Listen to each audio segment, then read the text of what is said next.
The colony that changed everything. Captain Rhys Vander stood on the bridge of the horizon's edge, watching the blue-green planet rotate slowly beneath them. After 18 months of traveling through the void, they had finally reached Kepler 442b, humanity's newest frontier. The colony ship carried 12,000 settlers, all eager to start fresh lives among the stars. "Beautiful, isn't it?" Navigator Jenna Pike said, joining him at the observation window. Her dark hair was pulled back in a practical ponytail, and her green eyes sparkled with excitement. "Hard to believe we're the first humans to see it." Rhys nodded, though something felt wrong. In his 20 years of deep space exploration, he had developed an instinct for danger. The planet looked perfect, almost too perfect.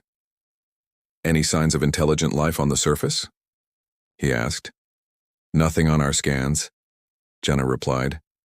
"Just forests, oceans, and what looks like small animal life. The atmosphere is almost identical to Earth's. We could breathe without suits if we wanted to." From across the bridge, Chief Engineer Tom Bradley called out, "Captain, we're ready to begin the landing sequence. The first wave of shuttles can launch in 30 minutes. Tom was a big man with calloused hands and a gentle voice.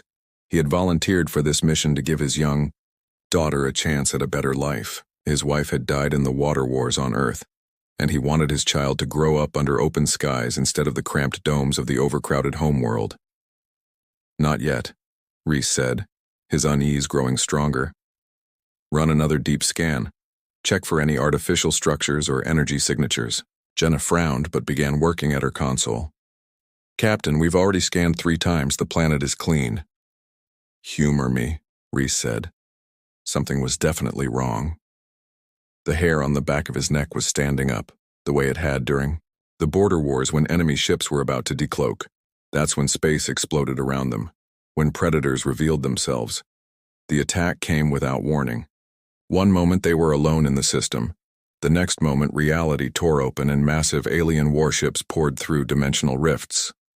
The vessels were unlike anything in human databases, shaped like twisted black thorns with surfaces that seemed to absorb light itself. "Battle stations!" Rhys shouted, but it was already too late. The lead alien ship fired a weapon that turned the Horizon's Edge's sister vessel, the New Dawn, into expanding gas and debris. 1,500 colonists died in that first terrible second, their dreams of a new world snuffed out before they could even set foot on solid ground. "My God," Jenna whispered, her face pale as she watched the destruction. They didn't even try to communicate. The bridge shook as energy beams struck their shields. Warning lights flashed red and the smell of burning electronics filled the air. Tom's voice came over the intercom from engineering. "Shields at 60% and falling fast. These weapons are unlike anything we've seen." Through the chaos, a transmission cut through their communications. The alien voice was cold, mechanical, translated by their computer systems. "Humans, your species has been marked for extinction. You spread too quickly, adapt too well, learn too fast. The Catherian Empire has decided you will not be allowed to grow stronger." Rhys grabbed his communication device. "This is Captain Rhys Vander of the Earth colony ship Horizon's Edge. We are peaceful settlers. We have done nothing to threaten you or your people." Laughter echoed through the channel, harsh and without warmth. "Peaceful? Your kind knows no peace. In 100 of your years, you went from simple flying machines to ships that cross between stars. In 50 more, you will surpass us. Better to end you now while you are still weak." Another volley of alien fire struck them. The lights flickered, and several control panels exploded in showers of sparks. Through the observation windows, Rhys could see more human ships dying.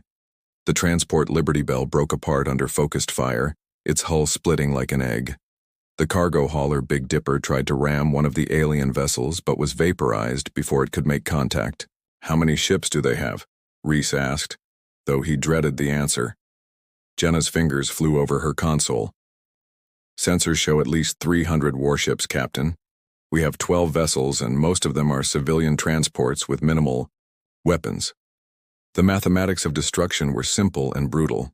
Humanity was outnumbered 25 to 1 by ships that were individually more powerful than anything in the human fleet. This wasn't a battle, it was a slaughter. The signal from the deep. That's when Tom Bradley made a discovery that changed everything. "Captain," his voice crackled over the intercom, filled with excitement and fear. "You need to get down to engineering. Right now. I found something impossible." Reese wanted to stay on the bridge, but something in Tom's voice made him move. He left Jenna in command and sprinted through corridors filled with smoke and the sound of emergency klaxons. When he reached the engineering deck, Tom was standing in front of a control panel that Reese had never seen before. "What is that?" Reese asked, staring at the strange device.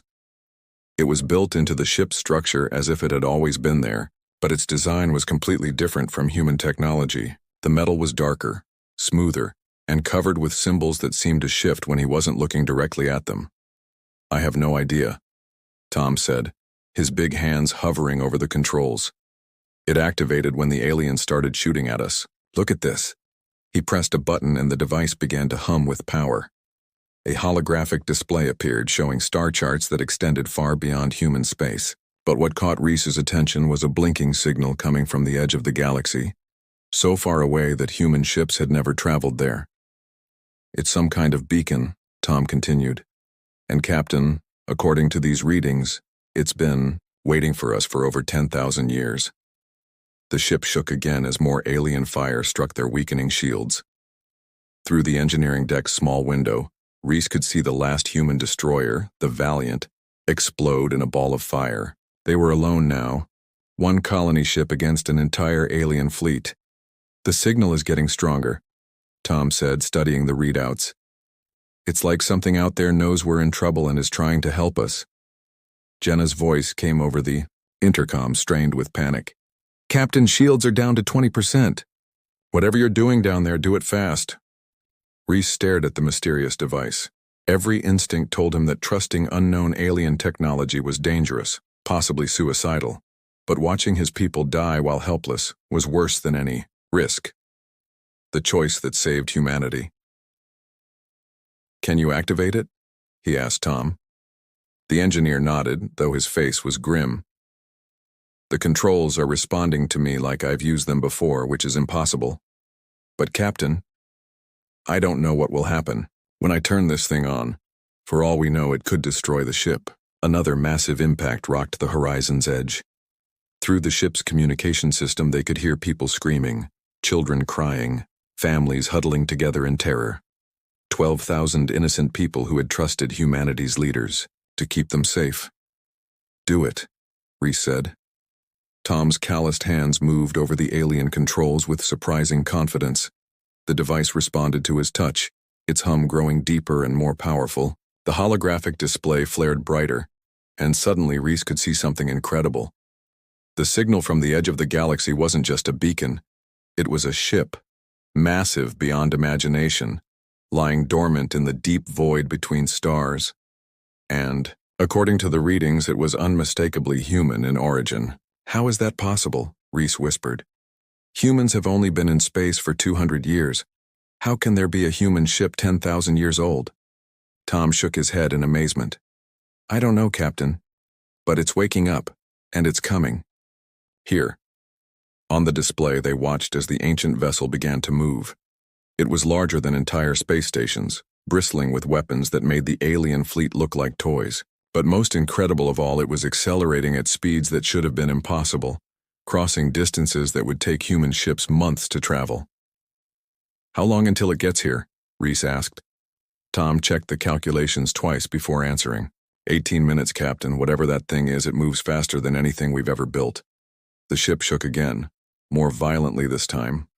Jenna's voice over the intercom was tight with controlled terror. "Shields at 5%. Hull breaches on decks 7 through 12. Captain, we can't take much more of this." Reese activated the ship-wide communication system. His voice echoed through every corridor, every cabin, every hiding place where his people waited for death. "This is your captain speaking. I know you're all frightened. I know it looks like we're going to die out here alone and forgotten. But I want you to know something. Humanity is stronger than our enemies realize. We have allies they never imagined. Help is coming. And when it arrives, These aliens are going to learn why you should never underestimate the human spirit. He hoped he was right. Because in 17 minutes they would either be saved by a miracle, or they would all be dead. 17 minutes felt like 17 hours aboard the dying Horizon's edge.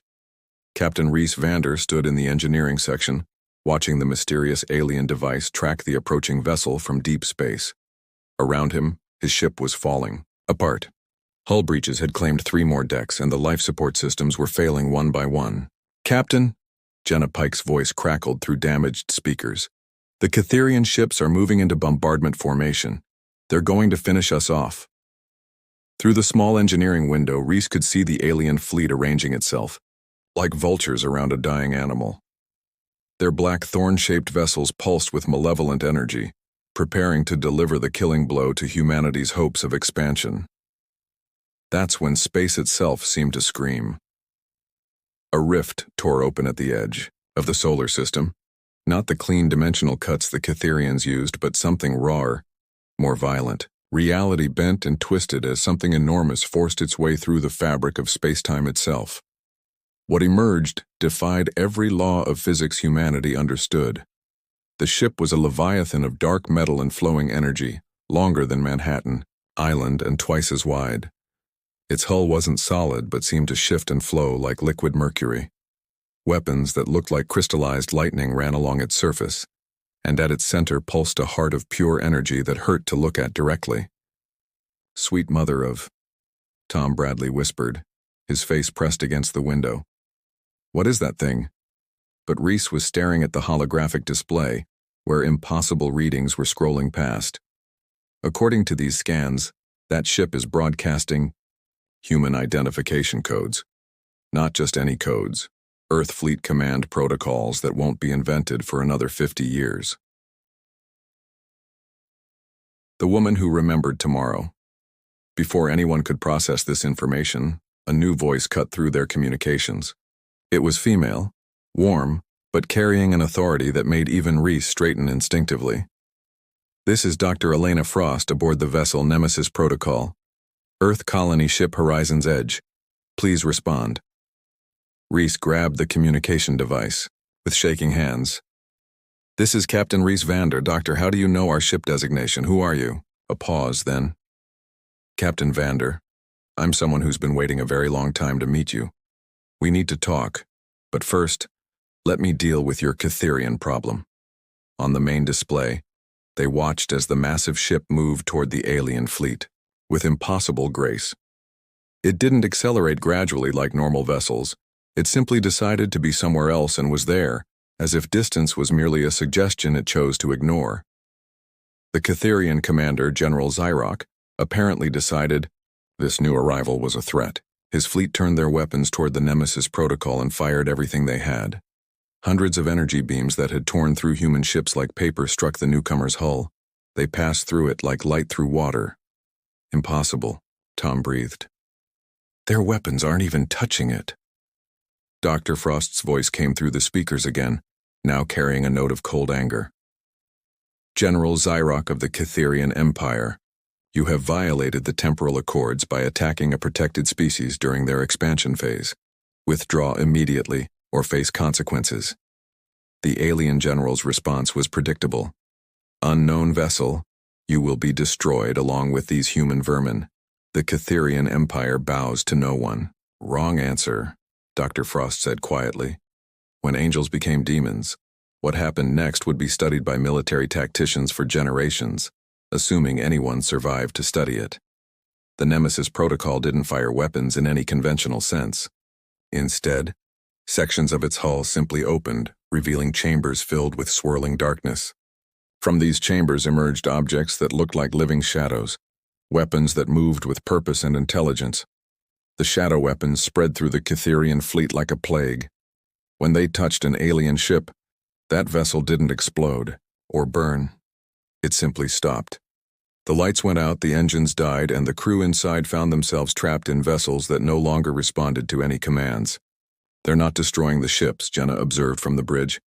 "They're turning them off." Within minutes, 300 Catherian warships hung dead in space, their crews alive but helpless. General Xyrock's flagship tried to retreat, but one of the shadow weapons caught it at the edge of the system. The last transmission from the alien commander was a whisper of pure terror. What have we awakened? Dr. Frost's voice returned to their communications, now gentle again. Captain Vander, permission to come aboard? I believe it's time you learned the truth about humanity's destiny. The secret of tomorrow's war. 20 minutes later, Reese stood in the Horizon's Edge's main conference room, staring at a woman who shouldn't exist. Dr. Elena Frost appeared to be in her 30s, with silver-streaked hair and eyes that seemed to hold the weight of centuries. She wore a uniform that looked like an evolution of Earth fleet design, but made from materials that seemed to bend light around them. "You're human," Tom said, stating the obvious because nothing else made sense. "I am," Dr. Frost confirmed, "though I'm from your future, specifically from a timeline where humanity loses. The war that starts today," Jenna leaned forward. "What war? The Catherians said they were here to wipe us out before we became a threat, but humanity has never been aggressive toward alien species." Dr. Frost's smile was sad. "Not yet, but in my original timeline, this attack succeeds. The Catherians destroy every human colony, kill billions of people, and drive our species to the edge of extinction. The survivors become desperate, angry, and very, very dangerous." She activated a holographic projector that showed images of massive space battles, planets burning, entire star systems consumed by weapons of unimaginable power. Humanity in my timeline spent the next 50 years developing weapons that made the Catherian technology look primitive. We created ships that could exist in multiple dimensions simultaneously, weapons that could destroy entire fleets by altering the fundamental constants of physics, soldiers who were more energy than matter. Reese felt a chill run down his spine. "What happened?" "We won," Dr. Frost said simply. "We hunted down every Catherian world and gave them the same mercy they showed us. None. But victory came at a cost.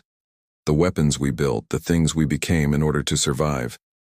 We lost our humanity in the process of saving it." The commander who chose hope. The conference room door opened, and another figure entered. This was a man in his 40s, tall and lean with scars across his face and hands that spoke of countless battles. His uniform was similar to Dr. Frost's, but darker, more militaristic.